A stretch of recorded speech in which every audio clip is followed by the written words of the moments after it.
क्या आप जानते हैं कि रामचरितमानस के किष्किंधा कांड में 1634 चौपाइयां हैं लीला, जहां अभी तक हम आपको बालकांड, अयोध्या कांड और अरण्य कांड की घटनाएं सुना चुके हैं।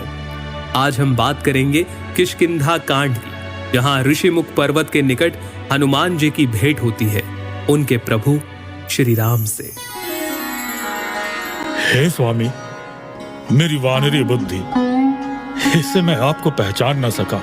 हे प्रभु, सेवक स्वामी के और पुत्र माता के भरोसे निश्चिंत रहता है। आपके मिलने से अब मैं निश्चिंत हूँ। हनुमान जी राम और लक्ष्मण जी को वानर राज सुग्रीव से मिलवाते हैं। सुग्रीव के वन में रहने का कारण बाली की दुष्टता है, ये जानकर राम जी उन्हें आश्वासन देते हैं। राम जी के कहने पर सुग्रीव बाली को युद्ध के लिए ललकारते हैं, जहां राम जी के हाथों से बाली का उद्धार होता है। हे गोस्वामी, आपने धर्म की रक्षा के लिए अवतार लिया है और मुझे छिपकर मारा। मैं वैरी और सुग्रीव प्यारा है नाथ, किस दोष से आपने मुझे मारा? हे मूर्ख, सुन। छोटे भाई की स्त्री, बहन, पुत्र की स्त्री और कन्या, ये सब समान है। इनको जो कोई बुरी दृष्टि से देखता है उसे मारने में कोई पाप नहीं। अपने पुत्र अंगद को कृपा के सागर श्री राम के चरणों में रखकर बाली शरीर छोड़ देता है।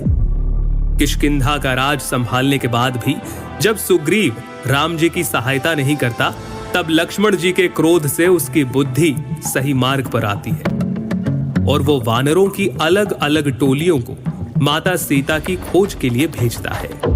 हनुमान जी की टोली जब माता सीता को खोजते हुए समुद्र के किनारे पहुंचती है और सामने 100 योजन चौड़ा सागर देखकर जब सबका मनोबल टूटता है, तब रीछ राज जामवंत हनुमान जी को उनकी शक्तियों के बारे में याद दिलाते हैं।